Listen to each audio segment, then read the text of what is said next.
شما نظامی بودین؟ بله انتظامی بودم، افسر پلیس بودم. افسر پلیس.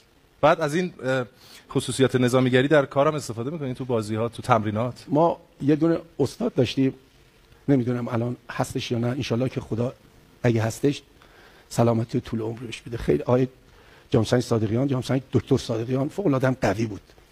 با ما دفاع شخصی کار میکرد. میگفتش که یه افسر پلیس باید قادر باشه 5 نفر رو میتونم بلند شم. بله بله. میگفت قادر باید باشه 5 نفر رو یقه‌شون رو بگیره ورداره ببرتشون کلانتری. موقعی هم که دعواتون شد درگیر شدید یادتون باشه همه ایرانی‌ها تقریبا 99% راست هستن و اولین کاری که کنن مشت و پرتاب میکنن. گفتیم باشه خیلی هم خوبه.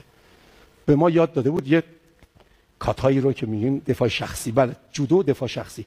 میگفت تا درگیر شدید آماده باشید که اون اگر خواست حرکتی بکنه شما بتونید بدلش رو بزنید. با دایره اومد همه وایسادید، هرچی که ما گفتیم ها گفت باریکلا.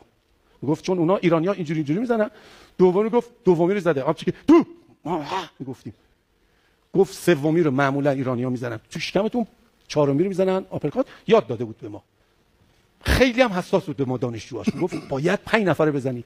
شنبه هم بود، شنبه وایساده بودیم سر صف قرص محکم. یکی از همداره ما علیرضا جوکار چش باد کرده، لک و صورت داغون اومد اونجا. گفت چی شده؟ گفت هیچی. گفت چی شده بهت میگم؟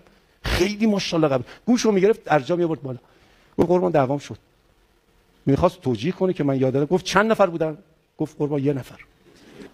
گفت با چوب حمله کرد؟ گفت نه خیر قربان. گفت خواب بودی؟ گفت نه خیر قربان. گفت غلطی کردی. گفت همون شما. یقش گفتم هول دادم اومد جلو، گفتم چپ دست بود از این ور زد. خداش. گفت دومی گفتم از این ور زد. سومی گفتی بالا، ما بالا گفتیم پایینی زد دیگه. چهارمی زد من بیهوش شدم. نفهمیدم. بیهوش اومدم دیدم